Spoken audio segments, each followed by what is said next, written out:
Welcome back to The Real Contrast. I'm Brian K. And I'm Kyle A. Any clever word for the day?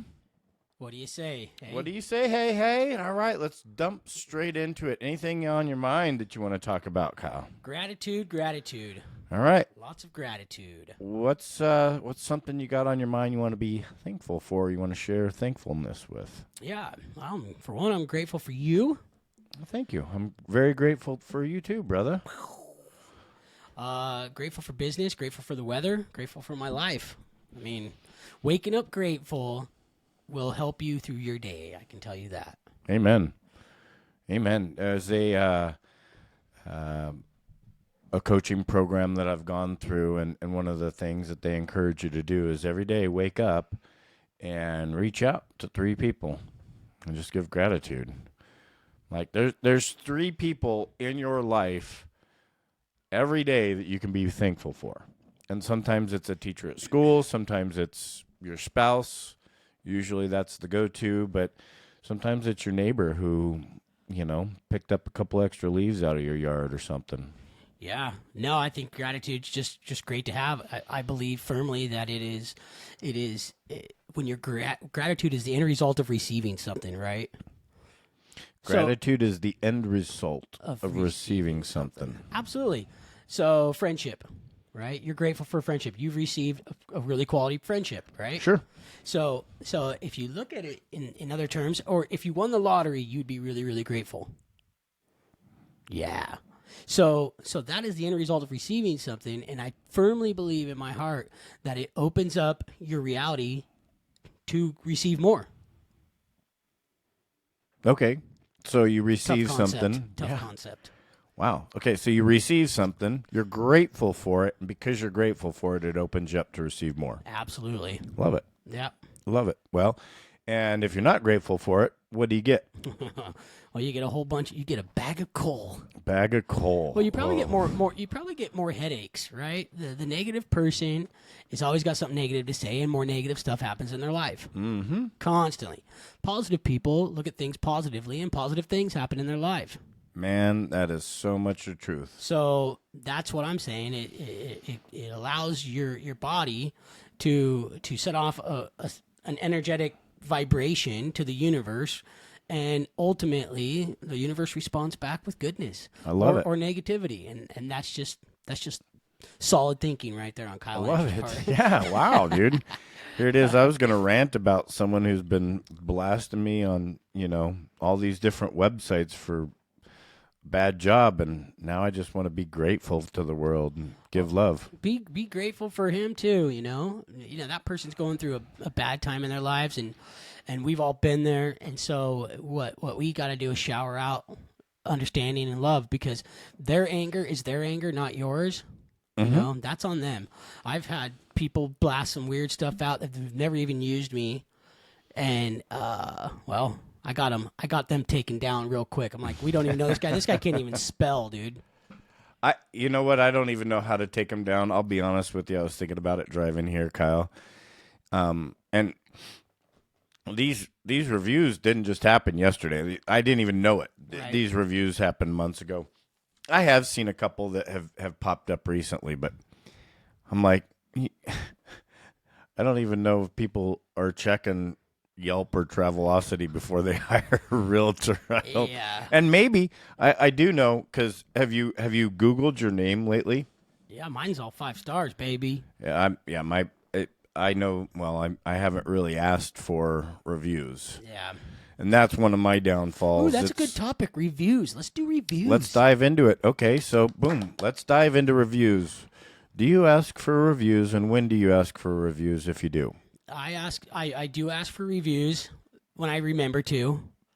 Which is how often? Let's be real. Last year, percentage of your transactions, how many? Probably 50%. Okay. I always ask when the job's done for a review. Mm-hmm. One of the issues we've been having is with Google, our reviews aren't going in. And then another issue is, as I was getting a lot of reviews on Zillow, so I got like 12 reviews on Zillow, 8 reviews on Google, and like 20 reviews that never even made it. Wow. And my clients send me a picture and say, look, I did it. I can see it right here on my end, but it does not show up. Huh. But we got 5-star reviews, man, and even Good. even if I got a bad review, I'd want to see it because that helps me learn, right? Yeah. You would hope that they would tell you, and you would run with it, and you would hope that you'd had a strong enough relationship to where you got to keep that relationship. Yeah.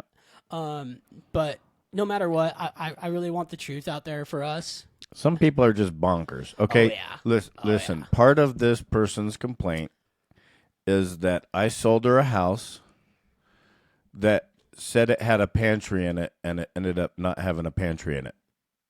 You got to be ashamed of yourself, Brian. How many things can you think of right there? So okay. So one of my hiccups that I have as a small business owner, as an agent, is asking for reviews. Yeah, it's something where, I have a business coach. I know that I should be asking for that, and that should be a part of my routine. And yet it's just never really been top of mind for me. Right. And I tell people all the time, you could trash my business by leaving a bad review, and yet I don't reach out and ask for the good reviews. Yeah, that's really weird. Mm-hmm. You could trash my business by leaving me a bad review. Yeah. Why would you say that? Well, people have asked me if they could, how they get out of a buyer representation or seller representation. I go, you call me and cancel it. So the story, the story that I have in my life is, before I was in real estate, my dad actually, I don't know if he did a sign call or walked into an open house or somehow got in a relationship with an agent. And it was only for one house. And my dad, shame on him, he didn't read his contract. And so he ended up getting into a 1-year representation locked in. Ooh. He didn't know that. When he talked to another agent, they said, hey, you're locked in and you owe this guy. And he went back to this other agent and said, I need you to cancel this. And the guy said no. And I've sworn up and down I would never be that guy. If you ever want to fire me, it's on video right now. Call me up. It'll be that easy. I'll put the documentation together. Absolutely. And I'll ask what I could have done better. That's how it's done. I don't want to work with people who don't want to work with me, and I want to learn what I've done in order to turn them off. Mm-hmm. Right? Yeah. I picked up. And, not that I'm special, but I've definitely got a lot of my fair share of clients who've used several agents, had to go through the whole, terminating of buyer representation. And, I guess that's a testament to us. It is. Absolutely. So I just need to shut up and start asking for reviews, right? That's the ultimate. Well, I don't know. I don't think it's gained me any business, but maybe if I actually had, 87, 90 reviews, which if I'd ask everybody, and you know what? Not everybody's capable of doing it, right? 76-year-old, 77-year-old client, he's, can't hardly figure out his head from his what, and I can tell you of the closed sides of transactions, I have less than 1% of those reviews online. Less than 1% of those people have left a review. Right. Everybody that I've asked has left reviews. So, and it's not that that I've asked them and they haven't. It's just that. You want to read one of my reviews? No. I've seen your reviews. Uh-oh. They talk about some weird things, buddy. Hey, man. When I first got into this, I was a weirdo. Yes, sir. So, anyways, you're still weird. Hey, so I want to. We talked a little bit about open houses last week, right? Uh-huh. We didn't preface this, but do you have any open house fails? And if you don't, I have one real quick that I can hammer down. Well, I'm sure you've done way more open houses than me. You're the open house king, so why don't you tell me yours? Because I don't got to fail. I got to win. Well,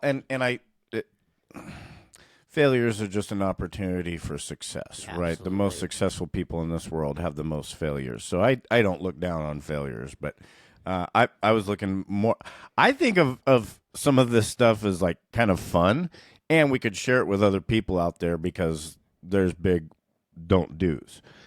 So I've done everything from doing an open house out in the middle of nowhere, like, you know, like we were talking about. Sometimes they're really hard to get to, and then I'm 2.5 hours into a 3 hour open house, and I decided to look at the MLS, and I realized it wasn't advertised, and so maybe at best I had 5 signs out there, and I'm sitting in a house in the middle of nowhere, killing a Saturday or a Sunday, Right. and it has been advertised absolutely nowhere. Like, You didn't even advertise it? holy cow, You just put up man! signs? I put up a couple signs, and I mean, wetter than wet behind the gills. You Oh, know what yeah, I'm yeah, saying? yeah. I didn't know nothing, and Yeah. you don't know what you don't know Till you know what you don't know. until you don't know. I had someone bring a dog into an open house one time. That wasn't necessarily a fail on my part. That was a fail on humanity, thinking that you could bring a dog through someone else's house. Oh, dude, I had an old lady show up in the middle of nowhere, right, in Plumber, and she's got a cane, and she's like, "I'm buying this house." I'm like, "No, you're not, ma'am." She goes, "Yes, I want this house." I'm like, "You can't even get in the house or go up the steps." I had to walk her all the way around the house because it was nice and sloped all the way down to the back. Well, I'll just put in a driveway here, and no, she didn't buy the house. But it's funny, and and I've had people give me beer at my open house. Guy walks up drinking a beer. It's like, "Hey, how you doing?" You want a beer? And I was always taught, well, do what they do, right? So if they drink a glass of water and offer you one, drink a glass of water. So the guy gave me a beer. I cracked it open, acted like I was drinking it, didn't drink it. Dumped it out after they left, and they were just looking anyway. But, had a beer, gave him a card. I had a client give me a beer at an open house. Yeah. Well, it was that one that I told you I did that was outside during COVID at the golf course. Oh, yeah. I wasn't actually doing an open house. I was sitting out. Open lot. I was sitting out, like, because they own the lot right next to it with the house. And so I was kind of sitting in their backyard. That's still awesome, man. And the wife brings me out like a frosty cold one. Yeah. And she's like, "Here, you want one?" And I was like, "No." And she's like, "What? Who's going to?" And I was like, "You know what? I would never do this." And I took it and I cracked it open, man. I don't care. It's not like I sat there and got sloshed. Oh. I expressed to my client that there was a lot of reservation. No one was stopping by. And then even if they did, it's a conversation starter, for crying out loud. The lady who owns the place, The gave me a golfers are beer. drinking, and yeah, definitely not, especially if you're looking for clients. Because let's face it, open houses are good for a couple things. One, they're good to get exposure to the house, and two, they're good for agents to pick up more clients. Yep. 100%. That's really the name of the game, and being face to face with people allows them to feel your energy, size you up. A lot of people are actually agent shopping when there's an open house. Mm-hmm. Believe it or not, this weekend, my first open house of the year, picked up a client. Give me some. Already under contract. Boom. That was Saturday, under contract Sunday. Did a walkthrough today, cash buyer. That's pretty amazing. It was the boots. I've gotten clients from those too. Those were sweet boots. Yeah. They were rain boots, and they were yellow, and they matched my underwear. Some schlocks. Galoshes. Galoshes. I knew there was some kind of weird Germanish kind of word. So don't ever underestimate any action that you're doing in business. Like, we all go out, especially with me. I'll be straight honest. Like, my wife always thought that I had great. Like, I was all. Whoa, hey, this is not. Don't say all this. Yeah, What? my wife always said, she never thought that I doubted myself. But there's a lot of doubt that runs through here. Oh, so you're human. Yeah, This absolutely. is flesh you have there on your hand. I am human. And, there's things when we go out and we do it, and if we're doing it with that feeling, it actually takes away from whatever purpose we're trying to achieve, right? Good news is when you can get over it, and if you can have a good attitude, gratitude, as you're going through your day, you just never know. Like, I didn't really want to do this open house on Saturday. It was raining, I got out, I put out 20 signs, and, I had my family there, which is awesome, so the kid probably sold it, And they walked out, called me 5 minutes later, said they like you, we like you, we want to use you. The agent they wrote down in our little book probably didn't exist. Now, would you have gotten that client if you didn't do the open house? Nope, sir. That's just it. Let that be a lesson to all you children out there. A guy could probably make $100,000 a year just doing open houses. Mm-hmm. It's like, seriously, if you're doing open houses every weekend, you're bound to connect with somebody. And this, so it's good for buyers, it's good for sellers, it's good for agents. It's all around a good thing. You got activity, you're putting a dent in the universe, you're putting that energy out there, so you're moving forward on something. And, you're getting out in the community. I mean, if somebody doesn't ask you a question or, just wave. I wave weirdly. I wave at everybody. I'm just like, hey, I don't know you. How you doing? You know what? And if I live in the area, about the 15th time, they'll start waving. Oh, sure. It only takes 14 times beforehand until they're just like, well, let's help the troubled little kid out and wave back. Have a smile. They're giving me the bird, I'm like, okay, that's Not nice. a wave, Kyle. Not a wave. That guy only has one finger. All right, so let me ask you this. So you put out 20 signs. That takes some time, obviously. Not really. You had to sit the open house for 3-4 hours. Do you have a schedule or food regimen around your open houses? No. Or do you just usually I just barrel go through the kitchen and pull out Hot Pockets and microwave them? Hey, man, I've done that. However, is in the summertime, if the homeowner has barbecue, I already got dogs and a cooler and ice and waters for anybody coming through. It's hot. I mean, it's on the weekend. Might as well feed them, make them happy. Plus, guys, they like the smell of cooking meat on the grill. And women can't too? Okay, women can too. Don't pull me like that. Don't. I'm saving you from a lawsuit here. No. Okay. He's like, I'm not going to save you now. Yes. Of the 5 people that watch this video, they all love us enough to not call you in. Yeah, no kidding. So hot dogs, if you're not barbecuing, do you any yeah. other schedule or anything that you work around? No, really. It's 11 to 3, 4-hour open house. Sometimes, if I have my wife there, she's licensed as well. But one of us will go grab something to eat. Okay. Got it. I am like clockwork. I leave my house at 8:30. I'm at the office at 9. I'm loaded up by about 9:30. I've got all my materials really easy prep, usually already done and everything. And then depending on where I'm at, I'll leave the office probably around 10. I like to be at most places 45 minutes beforehand so I can drop off stuff at the house, get my Scentsy going. Whatever house I'm at, I always have some kind of a smell good going. It's nothing to do with the person's house, nothing specific. It's just what I do. And then, I like to have like a little beef jerky. Now, I've had the smoothie already. My wife sends me out the door with the smoothie, but by 11 o'clock, good. Man, I'm getting hungry. So sometimes I have, my go-tos are the Cliff Bars. I got 260 calories. Yep. 13 grams of sugar. There's a couple of them loaded in my glove box just about at all times because let's face it, sometimes you're out there on the road traveling and I had a client yesterday calls me up and says, hey, I'm down here in Emida at the little diner. Yeah.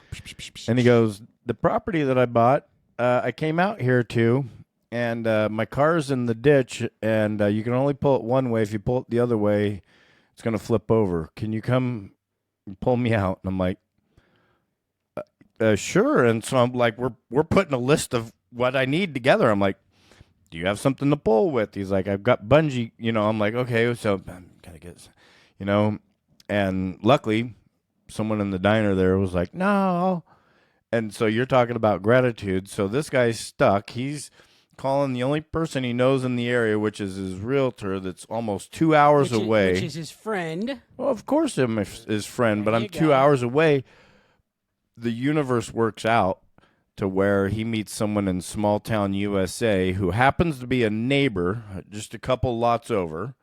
He's got some equipment that he needs, like they're buds, they're, breaking bread and everything. And so But I have no idea how that story started, and so I'll just end it like this, man. What a great way It was to good. meet your neighbors, I guess, huh? Hey, look! I went and helped one of my clients today, and he gave me some ammo and a taser. I Dude, mean, I he should, may be telling you something at this yeah. juncture, Now, Kyle. the windstorm came up, blew off his swing. He bought one of those cheap little $100 Sure. porch swings Okay. that are like a kite. It's all tube frame. And he proved it. Then he proved it, and it ended up in the neighbor's yard. And he's 77 years old, and he's like, "Hey, da da da da da, I need some help." And he has this big old sign, and the sign says "Breaking Wind Ranch," right? And it's his favorite thing. And when we sold his house, he had to have that sign. So "Breaking Wind Ranch." Well, he had that hanging on a coat hook that they screwed in. Him and his preacher screwed in the coat hook and had it hanging there. Well, it snapped that off. And so I went over to reattach the sign, and as soon as I walk in, he's like, I got you some 45 ammo, and here's a taser. I'm like, and I've never seen a taser. So he takes it out. I turn it on. He's like, well, okay, you can try it once. And I tell you what, it made me jump. I didn't shock myself, but so I got a new taser. I love that. Yeah. I love that. Well, you guys stick around for episode 11 where Brian K. tasers Kyle A. Appreciate you guys sticking Peace. around. Have a great day. Love y'all.